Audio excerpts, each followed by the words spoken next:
வணக்கம். இது நியூஸ் ஃபர்ஸ்டின் காலை நேர பிரதான செய்திகள். விரிவான செய்திகளுக்கு செல்லும் முன்னர் தலைப்புச் செய்திகள். பாதுகாப்பற்ற ரயில் கடவைகளில் இடம்பெறுகின்ற விபத்துகள் தொடர்பில் உடனடியாக அறிக்கை சமர்ப்பிக்குமாறு அறிவிப்பு. இடைநிறுத்தப்பட்ட நீர் விநியோகம் குறிப்பிட்ட நேரத்தில் வழமைக்கு திரும்பாததால் மக்கள் அசௌகரியத்தை எதிர்நோக்கினர். எகிப்து ஜனாதிபதி முகமது முர்சி பதவி விலக வேண்டும் என வலியுறுத்தி ஆர்ப்பாட்டத்தில் ஈடுபட்டவர்கள் ஆளும் பிரதர்ஹுட் கட்சியின் தலைமை அலுவலகம் மீது தாக்குதல் மேற்கொண்டுள்ளனர். இனி விரிவான செய்திகள். பாதுகாப்பற்ற ரயில் கடவைகளில் இடம்பெறுகின்ற விபத்துகள் தொடர்பில் உடனடியாக அறிக்கை சமர்ப்பிக்குமாறு போக்குவரத்துத்துறை அதிகாரிகளுக்கு இலங்கை மனித உரிமைகள் ஆணைக்குழு அறிவித்துள்ளது. அண்மை காலமாக இடம்பெற்ற விபத்துகளின் எண்ணிக்கையில் ஏற்பட்டுள்ள துரித அதிகரிப்பை கவனத்திற்கொண்டு இந்த அறிக்கை கோரப்பட்டுள்ளதாக ஆணைக்குழுவின் ஆணையாளர் கலாநிதி பிரதீபா மகாநாமஹேவா கூறியுள்ளார். இத்தகைய விபத்துகளால் சுதந்திரமாக பயணங்களை மேற்கொள்வதற்குள்ள உரிமை மீறப்படுவதாக இலங்கை மனித உரிமைகள் ஆணைக்குழு சுட்டிக்காட்டியுள்ளது. இதனால் விபத்துகளை தடுப்பதற்கு மேற்கொள்ளப்பட்டுள்ள நடவடிக்கைகளை விளக்குமாறு போக்குவரத்து அமைச்சு மற்றும் ரயில்வே திணைக்களம் ஆகியவற்றின் அதிகாரிகளுக்கு அறிவித்துள்ளதாக கலாநிதி பிரதீபா மகாநாமஹேவா தெரிவித்துள்ளார். இந்த அறிக்கை சமர்ப்பிக்கப்பட்டதன் பின்னர் பாதுகாப்பற்ற ரயில் கடவைகளில் இடம்பெறுகின்ற விபத்துகளை குறைத்துக் கொள்வதற்கு தேவையான பரிந்துரைகளை முன்வைக்க எண்ணியுள்ளதாகவும் அவர் கூறியுள்ளார். பாதுகாப்பற்ற ரயில் கடவைகளில் இடம்பெற்ற விபத்துகளால் கடந்த சில தினங்களில் 8 பேர் உயிரிழந்தமை குறிப்பிடத்தக்கது. இதனிடையே பாதுகாப்பற்ற ரயில் கடவைகளில் இடம்பெறும் விபத்துகளை குறைப்பதற்கு துரித செயற்திட்டம் ஒன்றை தயாரித்துள்ளதாக ரயில்வே போக்குவரத்து அத்தியட்சகர் LAR ரத்நாயக்க தெரிவித்துள்ளார்.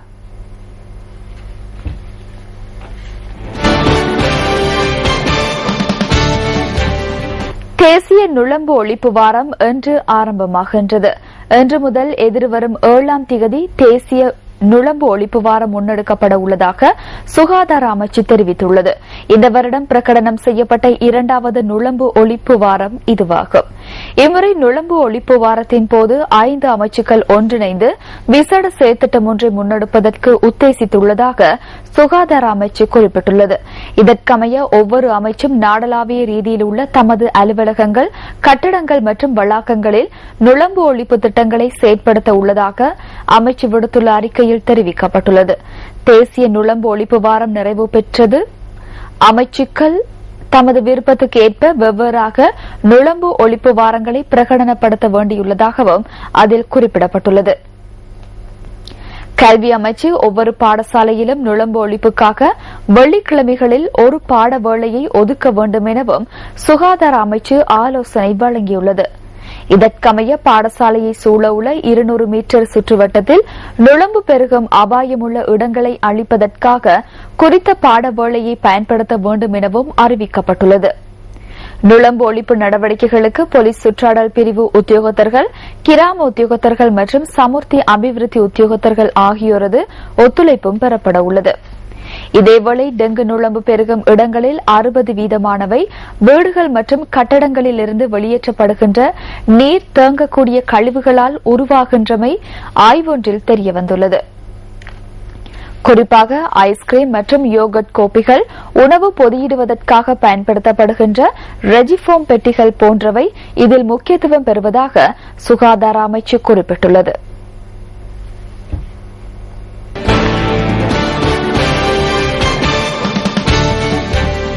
இடைநிறுத்தப்பட்ட நீர் விநியோகம் குறிப்பிட்ட நேரத்தில் வழமைக்கு திரும்பாததால் கொழும்பு மற்றும் அதனை அண்மித்த சன நெரிசல் மிக்க பகுதிகளைச் சேர்ந்த மக்கள் நேற்றிரவு பெரும் அசௌகரியத்தை எதிர்நோக்க நேரிட்டது. கொழும்பு உள்ளிட்ட மேலும் பல பகுதிகளில் நேற்று முற்பகல் 9 மணி தொடக்கம் மாலை 7 மணி வரை 10 மணித்தியால நீர்வெட்டு அமுல்படுத்தப்பட உள்ளதாக தேசிய நீர் வழங்கல் மற்றும் வடிகால் அமைப்பு சபை ஏற்கனவே அறிவித்திருந்தது. எனினும் சில இடங்களில் குறிப்பிட்ட நேரத்துக்கு மாறாக நீர்வெட்டு அமுல்படுத்தப்பட்டதென மக்கள் குற்றம் சுமத்துகின்றனர். இதனால் நேற்று நள்ளிரவு வரை ஒரு சில பகுதிகளுக்கான நீர் விநியோகம் வழமைக்கு திரும்பாததால் பெரும் அசௌகரியத்தை எதிர்நோக்க நேரிட்டதாகவும் அவர்கள் கூறுகின்றனர். தடைப்பட்ட நீர் விநியோகத்தை வழமைக்கு கொண்டு வருவதில் ஏற்பட்ட தாமதம் தொடர்பில் தேசிய நீர் வழங்கல் வடிகால் அமைப்பு சபையின் தலைவர் கருணாசேன ஹெட்டி ஆராய்ச்சியிடம் வினவினோம். நீர் சுத்திகரிப்பு நிலையத்துக்கான மின்சார விநியோகம் வழங்கப்பட்டதைத் தொடர்ந்து குழாய்களில் மீண்டும் நீர் நிரம்புவதற்கு சற்று நேரம் தேவைப்பட்டமையே தாமதத்துக்கு காரணம் என அவர் சுட்டிக்காட்டினார். பெரும்பாலான பகுதிகளுக்கான நீர் விநியோகம் தற்போது வழமை போன்று இடம்பெறுவதாக தேசிய நீர் வழங்கல் வடிகால் அமைப்பு சபை அறிவித்துள்ளது.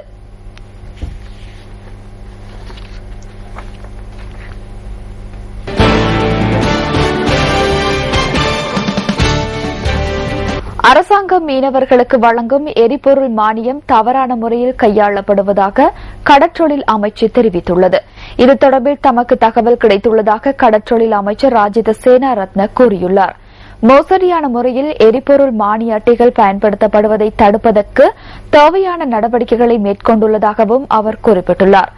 சிலர் மானிய அட்டைகளை தனியார் எரிபொருள் நிரப்பும் நிலையங்களுக்கு 5000 ரூபாவுக்கு விற்பனை செய்திருந்ததாகவும் அமைச்சர் கூறியுள்ளார்.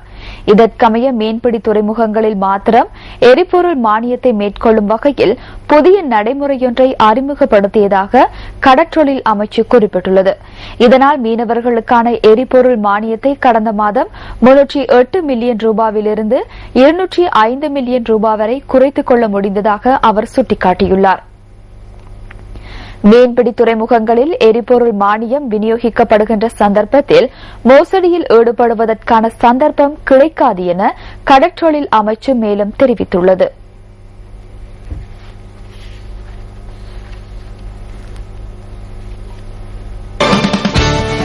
பாகிஸ்தானின் குவாட்டா மற்றும் பெஷவர் நகரங்களில் நேற்று நடத்தப்பட்ட தாக்குதல்களில் உயிரிழந்தவர்களின் எண்ணிக்கை 45ஆக உயர்வடைந்துள்ளது. குவாட்டா பகுதியில் நடத்தப்பட்ட தற்கொலை குண்டு தாக்குதலில் 28 பேர் பலியாகியுள்ளதாக தெரிவிக்கப்படுகிறது. பெஷவரில் உள்ள பாதுகாப்பு தரப்பு மீது மேற்கொள்ளப்பட்ட தாக்குதலில் 17 பேர் உயிரிழந்ததுடன் 40க்கும் மேற்பட்டவர்கள் காயமடைந்துள்ளனர்.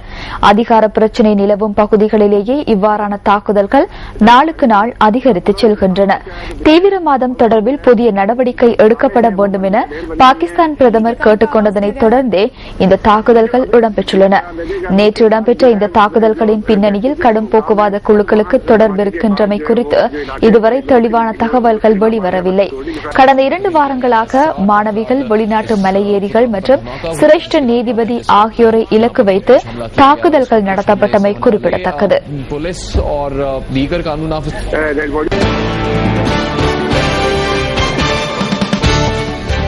இலங்கை மத்திய வங்கி வெளியிட்ட நாணய மாற்று விகிதம் தொடர்பான தகவல்களை சுமந்து வருகின்றது பிஸ் ஃபர்ஸ்ட்.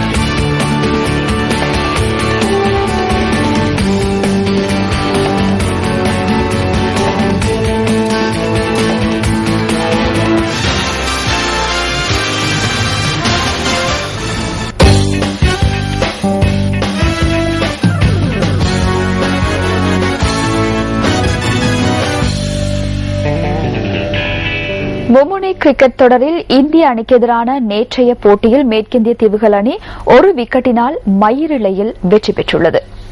கிங்ஸ்டன் சஃபீனா பார்க் மைதானத்தில் நடைபெற்ற இந்த போட்டியில் முதலில் துடுப்படுத்தாடிய இந்திய அணி 50 ஓவர்களில் 7 விக்கெட் இழப்புக்கு 229 ஓட்டங்களை பெற்றுக் கொண்டது. இந்திய அணி சார்பாக ரோஹித் சர்மா 60 ஓட்டங்களையும் சுரேஷ் ரெய்னா 44 ஓட்டங்களையும் பெற்றுக் கொடுத்தனர். மேற்கிந்திய தீவுகள் அணி சார்பாக Kemar Roach, Tino Best, Darren Sammy ஆகியோர் தலா 2 விக்கெட்டுகளை கைப்பற்றினர். 230 ஓட்டங்கள் என்ற வெற்றி இலக்கை நோக்கி பதிலுக்கு துடுப்படுத்தாடிய மேற்கிந்திய தீவுகள் அணி 47.4 ஓவர்களில் 9 விக்கெட் இழப்புக்கு வெற்றி இலக்கை எட்டியது. மேற்கிந்திய தீவுகள் அணி சார்பாக சிறப்பாக துடுப்படுத்தாடிய ஜான்சன் சார்ல்ஸ் 97 ஓட்டங்களையும் டெரன் பிராவோ 55 ஓட்டங்களையும் பெற்றனர். இந்திய அணி சார்பாக உமேஷ் யாதவ் 3 விக்கெட்டுகளை கைப்பற்றியதுடன் இஷாந்த் சர்மா மற்றும் ரவிச்சந்திரன் அஸ்வின் ஆகியோர் தலா 2 விக்கெட்டுகளை வீழ்த்தினர். போட்டியின் சிறப்பாட்டக்காரராக மேற்கிந்திய தீவுகள் அணி வீரர் ஜான்சன் சார்ல்ஸ் தெரிவு செய்யப்பட்டார். இந்த தொடரில் தாம் பங்கு பற்றிய 2 போட்டிகளிலும் மேற்கிந்திய தீவுகள் அணி வெற்றி பெற்றமை குறிப்பிடத்தக்கது.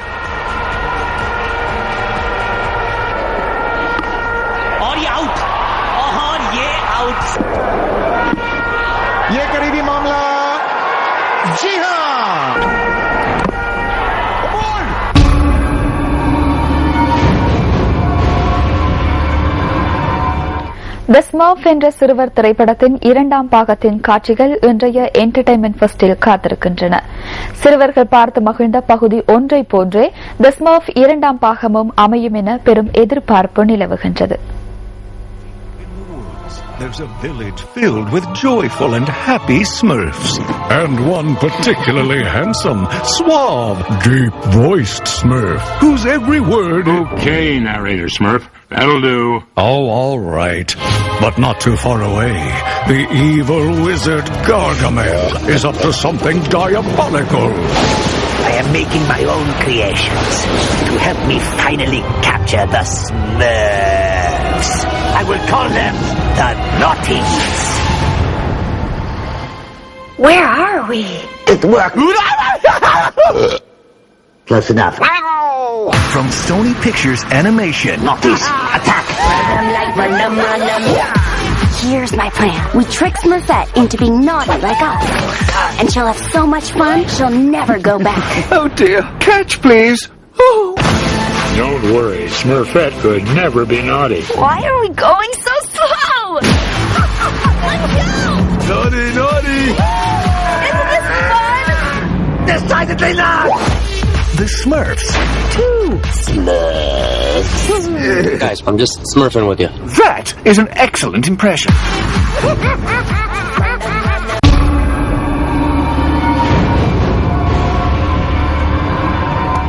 இலங்கையின் அழகிய பகுதிகளுக்கு உங்களை அழைத்துச் செல்லும் டிஸ்கவர் ஸ்ரீலங்கா தொகுப்பு அடுத்து.